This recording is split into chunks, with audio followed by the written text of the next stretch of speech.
भगवान राम ने जब हनुमान पर इस्तेमाल किया ब्रह्मास्त्र, दुनिया चले न श्री राम के बिना, राम जी चले न हनुमान के बिना।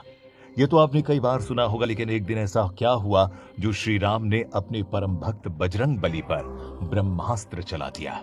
पौराणिक कथा की माने तो भगवान श्री राम लंकापति रावण को मौत की नींद सुलाकर अयोध्या लौटे, तब उनको अयोध्या का राजा बनाया गया। तभी एक दिन भगवान श्री राम के दरबार में एक सभा का आयोजन हुआ।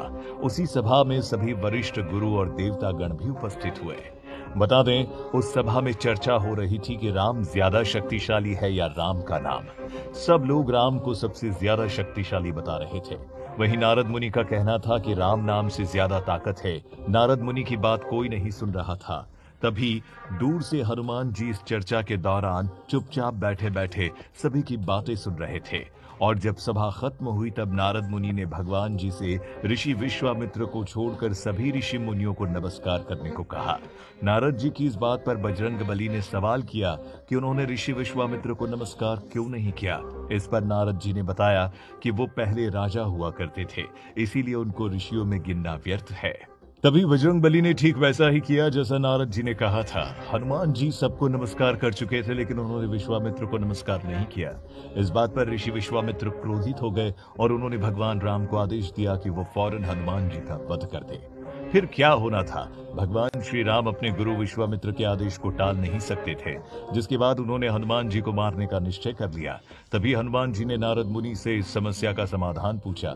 इस पर नारद मुनि ने बजरंग बली को सलाह दी कि वो राम नाम जपना शुरू कर दे। हनुमान जी ने राम नाम जपना शुरू कर दिया। भगवान राम ने अपने गुरु का सम्मान करते हुए बजरंग बली पर बाण चला दिए, लेकिन बजरंग बली निरंतर राम राम की माला जपते रहे, जिससे भगवान श्री राम के प्रहार का उन पर कोई असर नहीं हुआ। फिर बिना समय व्यर्थ किए भगवान राम ने हनुमान जी पर सबसे शक्तिशाली शस्त्र ब्रह्मास्त्र चला दिया, लेकिन हनुमान जी पर भी इसका कोई असर नहीं हुआ। एक परम भक्त और भगवान के बीच जो हो रहे ऐसे मंजर को देख नारद जी को बहुत दुख हुआ। वो विश्वामित्र के पास जाकर माफी मांगने लगे। विश्वामित्र ने नारद जी को माफ कर दिया। इस तरह हनुमान जी ने अपनी सच्ची भक्ति का परिचय दिया और मृत्यु को भी पराजित कर दिया।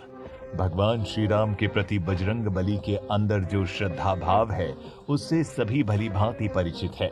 इस भक्ति भाव के कारण ही बजरंग बली को भक्त शिरोमणि भी कहा जाता है। लेकिन भगवान श्री राम और हनुमान जी के बीच केवल भक्त और भगवान का ही नाता नहीं है, बल्कि वो भाई भाई भी हैं। रामायण की कथा अनुसार जब राजा दशरथ ने अपनी तीनों रानियों के साथ श्रृंग ऋषि से पुत्र प्राप्ति का हवन करवाया था, जिससे प्रसन्न होकर हवन कुंड से सोने का कटोरा लेकर अग्निदेव प्रकट हुए। स्वर्ण के इस कटोरे में दिव्य खीर भरी हुई थी, जिसे तीनों रानियों को खिलाया गया था। बता दें, राजा दशरथ ने खीर सबसे पहले महारानी कौशल्या को दी, उसके बाद सुमित्रा और उसके बाद कैकेयी को।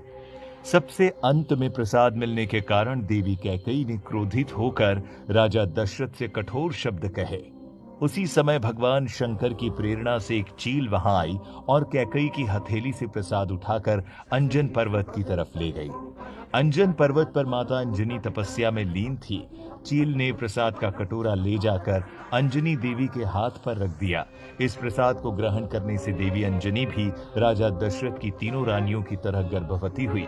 फिर राजा दशरथ के घर 4 पुत्रों राम, लक्ष्मण, भरत और शत्रुघ्न के जन्म लिया और दूसरी ओर देवी अंजनी के गर्भ से वीर हनुमान जन्मे। एक ही खीर से जन्म के कारण भगवान राम और हनुमान में भाई का रिश्ता माना जाता है। माना जाता है कि जब भगवान राम देवी सीता की खोज में वनों में भटक रहे थे, तब हनुमान और भगवान राम की प्रथम भेंट हुई, जबकि भगवान राम और हनुमान बचपन में साथ खेले हैं।